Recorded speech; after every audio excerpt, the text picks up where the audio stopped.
Hello guys, मैं हूँ प्रीति और आप देख रहे हैं अपना YouTube channel IQ students point.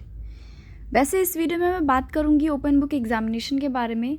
मैंने ये वीडियोस पहले भी बनाया है, लेकिन हाँ, जो फुल कंप्लीट वीडियो है वो मैंने नहीं बनाया था। मैंने आपको पार्ट में सारी चीज़ें समझाई थी। एक वीडियो में मैंने आपको बताया था कि कैसे आपको क्वेश्चन पेपर डाउनलोड करना होता है, कैसे आंसर शीट अपलोड करना होता है। दूसरी वीडियो में मैंने आपको बताया था कि क्या क्या डिटेल्स मेंशन करनी होती है आपको अपने आंसर शीट पे। लेकिन इस वीडियो में हम डिटेल में सारी चीज़ें डिस्कस करेंगे। कौन सा शीट यूज़ करना होता है, कौन सा पेन यूज़ करना होता है, आपको फ्रंट पेज पे कौन कौन सी इंपॉर्टेंट डिटेल्स आपको मेंशन करनी है। उसके बाद जो अदर शीट्स हैं आपके, उस पर क्या क्या चीज़ें लिखोगे आप, आंसर शीट कैसे डाउनलोड करोगे, कैसे अपलोड करोगे अपने आंसर को, ये सारी चीज़ें मैं कम्प्लीटली डिटेल में बताऊँगी। तो वीडियो को एंड तक देखिएगा, तभी आपको सारी चीज़ें समझ में आएगी। लेकिन उससे पहले ये टेलीग्राम डिस्कशन ग्रुप मैंने आप लोगों का बनाया है फर्स्ट सेमेस्टर वाले स्टूडेंट्स के लिए, जिनका एग्जामिनेशन होने वाला है अभी मार्च में। तो आप लोग चाहो तो इस टेलीग्राम ग्रुप को ज्वाइन कर लो, ताकि ड्यूरिंग द एग्जामिनेशन या फिर बिफोर द एग्जामिनेशन या आफ्टर द एग्जामिनेशन आप लोग आपस में डिस्कस कर पाओ इंपॉर्टेंट पॉइंट्स एंड एक दूसरे की हेल्प कर पाओ। ऑलराइट, तो चलिए अब वीडियो को स्टार्ट करते हैं। सबसे पहले बात आती है कि आपको कौन से शीट को यूज़ करना है ना। मतलब प्लेन शीट यूज़ करना है या लाइनिंग वाली शीट यूज़ करनी है, इस शीट का साइज़ क्या होना चाहिए, इसकी बात कर लेते हैं। तो देखो, आप जो है प्लेन शीट भी यूज़ कर सकते हो या फिर रूल्ड शीट भी यूज़ कर सकते हो। मतलब जो लाइनिंग वाली शीट होती है वो भी यूज़ कर सकते हैं आप, लेकिन शीट जो है वो A4 साइज़ होनी चाहिए। आप किसी भी शॉप पे जाओगे, जहाँ स्टेशनरी की जो शॉप्स होती हैं, आप उन्हें बोलोगे A4 साइज़ की शीट दे दीजिए, वो दे देंगे आपको। आप पे डिपेंड करता है आपको क्या कन्वीनियंट है, आप लाइन वाली शीट ज़्यादा प्रेफर करोगे या फिर प्लेन शीट, ये कम्प्लीटली आप पे डिपेंड करता है। क्लियर है आपको। देन बात आती है पेन की। तो देखो, पेन आप ब्लैक और ब्लू दोनों पेन यूज़ कर सकते हैं। रही बात पेंसिल की, तो पेंसिल जो है अगर कोई ग्राफिकल एक्टिविटी हो, लाइक ग्राफ वगैरह बनाना हो, तभी आप पेंसिल यूज़ कीजिए। अदरवाइज़ आपको ब्लैक पेन या ब्लू पेन दोनों में से कोई आप एक यूज़ कर सकते हो। जेल पेन जो है वो अलाउड नहीं है। राइट, तो हो गया क्लियर। शीट है आप A4 साइज़ यूज़ करोगे, चाहे प्लेन हो चाहे रूल्ड हो, कोई प्रॉब्लम नहीं है। और पेन जो है वो ब्लैक या ब्लू दोनों में से कोई पेन आप यूज़ कर सकते हो। तो यहाँ तो हमने जान लिया कि हमें शीट कौन सा यूज़ करना है और पेन कौन सा यूज़ करना है। अब बात आएगी कि हमारी जो फ्रंट शीट होती है बेसिकली, उस पर हमें कौन कौन सी बेसिक डिटेल है जो कि हमें मेंशन करना होता है। तो फ्रंट शीट बनाने के लिए आप क्या करोगे, सबसे पहले examination date and examination timing लिखना होता है। मान लीजिए आपका जो फर्स्ट एग्ज़ाम है 21 मार्च को है ना। जैसे कि आप सब जानते हो 21 मार्च से आप लोग की एग्जामिनेशन स्टार्ट है। तो आप क्या लिखोगे एग्जामिनेशन डेट में, वहाँ पे लिखोगे 21 मार्च 2022, या फिर लिख सकते हो 21/21/03/22। ठीक है। उसके बाद टाइमिंग में क्या लिखोगे, टाइमिंग फॉर एग्जांपल 9:30 से आपकी एग्जामिनेशन स्टार्ट है, या फिर कुछ बच्चों के एग्जामिनेशन जो है वो 2:30 से स्टार्ट है, तो वो टाइमिंग लिखेंगे। क्लियर है, लाइक 9:30 AM या फिर 2:30 PM, जो भी आपका टाइमिंग हो वो आप लिखोगे। तो क्लियर है, एग्जामिनेशन डेट एंड टाइमिंग में आपको क्या लिखना है। देन लिखोगे आप सेकेंड नंबर पे अपना examination roll number. Examination roll number जो है वो आपका जब एडमिट कार्ड आएगा उस पर मैंशन रहेगा, तो सेम एग्जामिनेशन रोल नंबर आपको लिखना होगा, है ना। तो जब भी एडमिट कार्ड आएगा उस टाइम पे मैं आप लोगों को अगेन बता दूंगी कि एडमिट कार्ड आ गया है, आप लोग डाउनलोड कर लो। जो भी प्रोसेस रहेगा वो भी मैं आपको बताऊंगी। थर्ड नंबर पे आता है आपका name of the program. Name of the program में आपको लिखना है आपका कोर्स का नाम, लाइक BA प्रोग्राम या BCom program, BA honours, BCom honours, जो भी आपका कोर्स हो, आप जिस भी कोर्स से हैं वो लिख देंगे आप नेम ऑफ द प्रोग्राम के आगे। देन लिखना है आपको सेमेस्टर। लाइक आप फर्स्ट सेमेस्टर से हो तो ऑब्वियसली फर्स्ट सेमेस्टर लिखोगे, लेकिन जिनका सेकंड फेस हो रहा है, second phase open book examination दे रहे हैं अगर कोई, तो वो क्या लिखेंगे, वो अगर थर्ड सेमेस्टर का दे रहे हैं थर्ड सेमेस्टर लिखेंगे, फिफ्थ सेमेस्टर का दे रहे हैं फिफ्थ सेमेस्टर लिखेंगे। जिस भी सेमेस्टर का वो सेकंड फेस दे रहे हैं वो लिख देंगे सेमेस्टर के आगे। क्लियर है। फिर आता है आपका UPC, unique paper code. Unique paper code जो है, जब आप क्वेश्चन पेपर डाउनलोड करोगे तो उस क्वेश्चन पेपर पे लिखा रहता है जो भी यूनिक पेपर कोड रहता है, मतलब पेपर कोड सिंपल लैंग्वेज में, वो वहाँ पे मेंशन रहता है, तो वही आपको लिखना होता है। तो उस चीज़ को लेके परेशान होने की ज़रूरत नहीं है, ये आपका तभी आएगा जब आप क्वेश्चन पेपर डाउनलोड करोगे, या फिर जब आप एडमिट कार्ड डाउनलोड करोगे ना, तो एडमिट कार्ड में भी आपके सब्जेक्ट के आगे UPC लिखा रहता है। फिर लिखना है आपको title of the paper. Title of the paper में आप लिखोगे सब्जेक्ट, लाइक अगर किसी का इनकम टैक्स का एग्ज़ाम है वो इनकम टैक्स लिखेगा, एजुकेशन का एजुकेशन लिखेगा, हिस्ट्री लिखेगा, या आपका जिस भी सब्जेक्ट का एग्जामिनेशन है, पोल साइंस का है तो पोल साइंस लिख दोगे आप, जो भी सब्जेक्ट रहेगा आपका वो लिख दोगे आप टाइटल ऑफ द पेपर के आगे। क्लियर है? तो ये जो बेसिक डिटेल्स थी वो लिखनी थी आपको अपने फ्रंट शीट पे। अब बहुत से बच्चे मेरे से क्वेश्चन करेंगे, मैम SOL रोल नंबर नहीं लिखना है, मैम क्या नेम ऑफ द स्टूडेंट लिखना है, मतलब अपना नेम लिखना है क्वेश्चन पेपर पे, आई मीन आंसर शीट पे, या फिर नहीं लिखना है। तो देखो, लास्ट डे जो आप लोगों की गाइडलाइंस आई है उसके अकॉर्डिंग आपको स्टूडेंट नेम और अपना SOL रोल नंबर वो मेंशन नहीं करना है। उसमें क्लियरली मेंशन है, यही सिर्फ बेसिक डिटेल्स जो मैंने आपको बताई है, ये 6 बेसिक डिटेल आपको मेंशन करनी होगी अपने आंसर शीट पे। इसके अलावा आपको नेम और अपना SOL रोल नंबर नहीं लिखना है। मैंने आपको लास्ट टाइम भी ये चीज़ ऑलरेडी बताया था, लेकिन उस टाइम आप लोग बोल रहे थे कि मैम क्यों नहीं लिखना होता है, एक्सेट्रा एक्सेट्रा आप लोग पूछ रहे थे। तो आई होप अब आपको क्लियर हो गया होगा अपने गाइडलाइन आने के बाद कि अब आपको नहीं लिखना है। अब हम बात कर लेंगे हमारे सेकंड पेज की, या फिर थर्ड पेज, फोर्थ पेज, मतलब अदर पेजेस जो होते हैं उस पे आपको क्या क्या लिखना होता है। तो जितने भी पेजेस होंगे, लाइक आप अगर एक आंसर को 10 पेज में करते हो तो सभी बाकी के 10 पेजेस पे आप लिखोगे सबसे पहले अपना एग्जामिनेशन रोल नंबर, देन लिखोगे आप यूनिक पेपर कोड। अभी मैंने बताया कि यूनिक पेपर कोड जो है वो आपके क्वेश्चन पेपर पे मेंशन रहेगा। और दूसरी चीज़, जो एडमिट कार्ड अपना डाउनलोड करोगे, हॉल टिकट जिसको नॉर्मल लैंग्वेजेस में बच्चे समझते हैं, वो जब आप डाउनलोड करोगे तो उस पर भी यूनिक पेपर कोड मेंशन रहता है आपके सब्जेक्ट के आगे। और एग्जामिनेशन रोल नंबर जो है वो भी मेंशन रहता है आपके जो एडमिट कार्ड आता है उस पर। क्लियर है? उसके बाद आपको लिखना है आपका page number, like second page पे हो तो सेकेंड लिखोगे, थर्ड पे हो तो 3 लिख दोगे, फोर्थ पेज पे हो तो 4 लिख दोगे, 5 पे हो 5 लिखोगे। हर एक पेज पे यही प्रोसेस आपका चलता रहेगा। हर एक पेज पे examination roll number, unique paper code और पेज नंबर लिखना है। रही बात सिग्नेचर की कि क्या आपको सिग्नेचर करना है, तो वो जब आपका गाइडलाइन आएगा उस टाइम पे मैं बताऊँगी आपको। ये जो मैंने बेसिक डिटेल्स बताई हैं ये मैंडेटरी है, हर एक स्टूडेंट को अपने आंसर शीट पे लिखना ही होगा। हाँ, एक एडवाइस देना चाहूँगी मैं आप लोगों को कि ये जो बेसिक डिटेल्स मैंने आपको बताई है ये अपने फ्रंट पेज पे पहले से ही लिख के रख लेना, ताकि ड्यूरिंग द एग्जामिनेशन आप लोगों को थोड़ी सी हेल्प हो पाए। आई मीन आपका जो टाइम है वो थोड़ा सा बच पाए आप लोगों के लिए।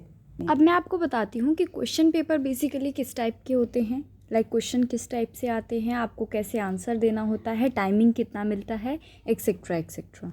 अगर आप लोग फर्स्ट सेमेस्टर में हैं तो वीडियो को अच्छे से देखिएगा, कंप्लीट वीडियो देखिएगा, तभी आपको सारा प्रोसेस समझ में आएगा। ठीक है, तो चलिए, जैसे कि आप पहले यहाँ नाम से ही देख रहे हो, ओपन बुक एग्जामिनेशन है ना, इस नाम से ही क्लियर हो रहा है कि इस एग्ज़ाम के लिए आप बुक की हेल्प ले सकते हैं, साथ के साथ आप इंटरनेट की हेल्प ले सकते हो, लाइक आप क्रोम वगैरह पे सर्च करके आंसर्स निकाल सकते हो। दूसरी बात, जैसे कि अभी तक बच्चे करते आए हैं, ग्रुप्स में अपने आंसर्स करते हैं, बहुत सारे फ्रेंड्स बैठ जाते हैं एक साथ, फिर अपने आंसर शेयर करते हैं, है ना। तो किसी भी तरह से आप किसी भी चीज़ की हेल्प से बुक्स ले लो, स्टडी मटेरियल आपका किसी भी टाइप का हो, आपने 10 ईयर खरीद रखा हो या आपको गूगल से आंसर्स मिल रहे हो, किसी भी चीज़ की हेल्प से आप आंसर्स लिख सकते हो। ठीक है, लेकिन मैं एक बात बता दूं कि यहाँ पे आंसर्स ऑनलाइन निकाल के लिखना बहुत से बच्चों के लिए डिफ़िकल्ट होता है, क्योंकि जैसे कि ओपन बुक एग्जामिनेशंस हैं तो इसलिए ये लोग डायरेक्ट क्वेश्चंस नहीं देते हैं। क्वेश्चंस जो हैं वो बहुत ज़्यादा सेंस बेस्ड होते हैं, लाइक एक थ्योरी दे दी जाएगी आपको, एक पूरा थ्योरी बता देंगे और बोलेंगे अब इसका आंसर दो, तो वो आंसर आपको गूगल से निकालना बहुत ही मुश्किल है। खास करके बता रही हूँ जिन बच्चों ने इंग्लिश लैंग्वेज थ्रू लिटरेचर लिया है उनके लिए डायरेक्ट क्वेश्चंस बहुत ही कम चांसेस है कि आएंगे।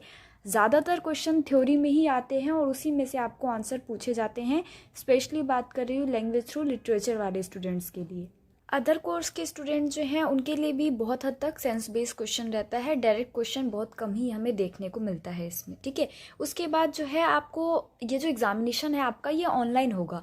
ऑनलाइन इन द सेंस आपका ये कोई लाइक ऑप्शनल वाला नहीं होगा, आपको एक प्रॉपर क्वेश्चन पेपर मिलेगा। क्वेश्चन पेपर आप ऑनलाइन डाउनलोड करोगे। कैसे डाउनलोड करोगे, तो देखो एग्जामिनेशन से 1 वीक पहले या 4 to 5 डेज़ पहले एक OBE रजिस्ट्रेशन होता है पोर्टल का, ठीक है। तो पोर्टल पे आपको खुद को रजिस्टर्ड करना होता है, तभी आप एग्जामिनेशन दे पाओगे। तो वो तो जब भी पोर्टल खुलेगा मैं आप लोगों को उस टाइम पे ज़रूर इन्फॉर्म करूँगी। तो फिलहाल इस चीज़ को लेकर वरिड होने की ज़रूरत है नहीं।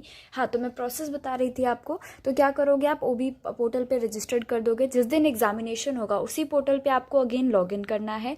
लॉगिन कैसे करोगे आप, एग्जामिनेशन रोल नंबर जो आपके एडमिट कार्ड पे आएगा और दूसरा पासवर्ड डालना है। तो पासवर्ड जो है वो उसी एग्जामिनेशन रोल नंबर से क्रिएट होता है। जब पोर्टल पे रजिस्ट्रेशन होता है तो उस टाइम पे बता दूंगी मैं आपको। तो क्वेश्चन पेपर डाउनलोड करने के लिए OB पोर्टल लॉगिन कर लोगे, वहीं से क्वेश्चन पेपर डाउनलोड का ऑप्शन आएगा। ऐसे जैसे आप देख पा रहे होगे स्क्रीन पे ऐसा ऑप्शन आएगा। तो यहाँ से आप अपना क्वेश्चन पेपर डाउनलोड कर लोगे। डाउनलोड करके फिजिकली आपको पेपर करना है प्रॉपर, ठीक है। आंसर्स लिखने हैं, सारे आंसर्स लिख के 6 क्वेश्चन आते हैं नॉर्मली, और उसमें से 4 क्वेश्चन के आपको आंसर देने होते हैं। चारों क्वेश्चन जब आप कर लोगे तो सेम पोर्टल पे आंसर अपलोड करने का भी ऑप्शन होता है। हर एक क्वेश्चन का अलग अलग PDF बना के आपको अपने आंसर जो है वो अपलोड करने हैं। जो PDF का जो मैक्सिमम साइज़ है वो 7 MB होना चाहिए। ये चीज़ मैं इसलिए बता रही हूँ क्योंकि जो मॉर्निंग में आपकी गाइडलाइन पे मैंने आपको वीडियो बनाया था उसमें ऑलरेडी मेंशन है कि मैक्सिमम जो PDF साइज़ है आपका वो 7 MB होना चाहिए, उससे ज़्यादा नहीं होना चाहिए। PDF का साइज़ अगर आपका इससे ज़्यादा हो जाता है तो उसको कैसे कम करना है, PDF फाइल साइज़ को कैसे रिड्यूस करना है, इस पर मैंने ऑलरेडी एक सेपरेट वीडियो बना रखी है। लिंक मैं आपको नीचे डिस्क्रिप्शन में प्रोवाइड कर दूँगी, वहाँ से जाके आप देख लेना। और ये सब चीज़ें ना आप पहले ही देख के रखना कि कैसे अगर PDF बड़ी हो जाती है तो उसको छोटा कर सकते हो आप, कैसे सेपरेट आप अपने आंसर्स अपलोड करोगे। तो ये सब ना पहले से अपने माइंड को क्लियर रखना, माइंड मेकअप करके रखना। ऐसा नहीं उस टाइम पे कर रहे हो फिर परेशान हो रहे हो। ऐसे में बहुत से बच्चों के आंसर्स अपलोड नहीं हो पाते हैं, क्योंकि जब बहुत से बच्चे एक साथ आंसर्स अपलोड करते हैं ना तो उस टाइम पे SOL का सर्वर तो ऐसा ही है, वो क्रैश हो जाता है ना, सर्वर डाउन चला जाता है। उसके बाद बच्चे आंसर्स नहीं अपलोड कर पाते हैं और फिर अल्टीमेटली क्या होता है कि बच्चों पे ही ब्लेम आता है कि आपने आंसर्स टाइम से अपलोड नहीं किया। हालांकि अगर आंसर्स अपलोड नहीं होते हैं तो आपको दूसरा ऑप्शन भी SOL प्रोवाइड करता है, आप मेल कर सकते हो। वो क्या सिचुएशन है वो मैं आपको आगे बताऊंगी, ठीक है। तो ऑनलाइन यहाँ कहने का मतलब यही था कि ऑनलाइन सिर्फ आप क्वेश्चन पेपर डाउनलोड करोगे और अपने आंसर शीट जो है वो अपलोड करोगे आंसर्स करने के बाद, ठीक है। बाकी आंसर्स वगैरह तो ऑब्वियसली ऑनलाइन ही आप निकालते हो, वो एक अलग चीज़ है। यहाँ मैं मेन बात कर रही थी पोर्टल की, ये बात क्लियर हो गई। उसके बाद देखिए टोटल 4 आवर्स मिलते हैं आपको, 3 घंटे मिलते हैं आपको क्वेश्चन पेपर आंसर्स करने के लिए, और 1 घंटा जो एक्स्ट्रा होता है वो मिलता है आपको क्वेश्चन पेपर डाउनलोड करने के लिए और आंसर शीट्स अपलोड करने के लिए, ठीक है। कैसे अपलोड होगा वो जब भी एग्ज़ाम होंगे उस टाइम पे मैं प्रॉपर आपको समझा दूंगी एक सेपरेट वीडियो बना के, राइट। वैसे 1 आवर एक्स्ट्रा भी मिलेगा आपको, लेकिन वो सिर्फ उसी कंडीशन में मिलेगा अगर आपके पास कोई प्रूफ हो कि आप किसी भी तरह के इंटरनेट प्रॉब्लम की वजह से या फिर अगर SOL का सर्वर डाउन हो जाता है उसकी वजह से आप अपना आंसर शीट अपलोड नहीं कर पाए थे या फिर क्वेश्चन पेपर डाउनलोड नहीं कर पा रहे थे, उस केस में आपको 1 आवर जो है वो एक्स्ट्रा मिलेगा, ठीक है। वो मतलब कंप्लीट आपके 5 घंटे मिलेंगे आपको आंसर करने के लिए, जो नॉर्मल कैटेगरी के स्टूडेंट हैं। और जो PWD कैटेगरी के स्टूडेंट होते हैं, PWD वालों के लिए 1 आवर प्लस हो जाता है, तो उनको टोटल 6 आवर्स मिलते हैं आंसर्स करने के लिए, ठीक है। बट ये जो एक्स्ट्रा 1 आवर मैं आपको बता रही हूँ ये बहुत ही अलग केस है, इसको फ़िलहाल अपने माइंड में मत ही रखिए आप लोग यही मान के चलिए कि टोटल 4 घंटे मिलेंगे आपको, जिसमें से 3 घंटे मिलेंगे आंसर्स करने के लिए और 1 आवर मिलेगा उन्हीं आंसर्स को पोर्टल पे अपलोड करने के लिए और क्वेश्चन पेपर डाउनलोड करने के लिए। क्लियर है आपको? अब आई सबसे इम्पॉर्टेंट बात, जो कि मैंने आपको स्टार्टिंग में बताया था कि मैं आपको आगे दिखाऊंगी लाइव डेमो कि कैसे आप लोग अपने आंसर शीट जो है वो अपलोड करोगे, कैसे वेरीफाई करोगे कि आंसर शीट अपलोड हो चुका है, ठीक है। क्लिप में एंड कर रही हूँ, ध्यान से देख लेना, सारा प्रोसेस मैंने बताया है। कोई डाउट रह जाए, कुछ पूछना रह जाए तो इस टेलीग्राम चैनल के थ्रू आप मेरे से पूछ सकते हो, ऑलराइट। तो चलिए अब हम स्टार्ट करते हैं हमारे क्लिप को। तो देखो सबसे पहले क्या करोगे आप, इस ऐड फाइल वाले ऑप्शन पे क्लिक करोगे। जिस क्वेश्चन का आंसर आपने किया है सिर्फ उसी क्वेश्चन के आगे ऐड फाइल करना है आपको, ठीक है। यहाँ देखो इस बच्चे ने सभी क्वेश्चन के जो क्वेश्चन किए हैं इन्होंने, उनके आगे जो अपने आंसर शीट है उसको ऐड करके रख रखा है। फाइल ऐड करने के बाद अब आपको स्टार्ट अपलोडिंग पे क्लिक कर देना है। जब पहले अच्छे से वेरीफाई कर लो कि हाँ यही 4 आंसर्स आपने किए हैं, PDF सही अपलोड किया है, फिर यहाँ स्टार्ट अपलोड पे क्लिक कर दो। जैसे आप एक बार स्टार्ट अपलोड कर दोगे आपका जो आंसर है वो अपलोड हो जाएगा, ठीक है। अपलोड हो जाएगा मतलब आपका आंसर इस फॉर्मेट पे अपलोड हो जाएगा, पोर्टल पे नहीं, ठीक है। स्टार्ट अपलोड कर दिया आपने, सारे वालों इन्होंने 4 क्वेश्चन किए हैं और 1 2 3 4 सीरियल वाइज चारों क्वेश्चन इन्होंने किए हैं। तो उन्हीं चारों क्वेश्चन के आंसर इन्होंने अपलोड किए हैं। आगे जो आंसर नंबर 5 और आंसर नंबर 6 है, क्वेश्चन नंबर 5 6, उसको इन्होंने खाली छोड़ दिया क्योंकि उसके आंसर इन्होंने किए नहीं है। प्रीव्यू एंड सबमिट रिस्पॉन्स पे फिर आपको लास्ट में जो है वो क्लिक कर देना है। इस पर क्लिक करते ही जैसे आप यहाँ देख पा रहे होगे, यहाँ पे ओके का आपसे कंफर्मेशन मांगेगा, एक अंडरटेकिंग मांगेगा आपसे एक तरह से। और यहाँ पे लिखा क्या हुआ है, यहाँ पे लिखा हुआ है have you uploaded your answer successfully, क्या आपने अपने आंसर जो है सक्सेसफुली अपलोड कर लिए हैं। अगर नहीं किए हैं तो कैंसिल पे क्लिक कर दीजिए, और अगर कर लिए हैं, आगे कंटिन्यू करना चाहते हैं तो ओके पे क्लिक कर दीजिए। ये यहाँ पे बोला जा रहा है, तो यहाँ आप ओके पे क्लिक कर दोगे अगर आपने सारे आंसर जो है, चारों आंसर सक्सेसफुली यहाँ पे सबमिट कर दिया है तो।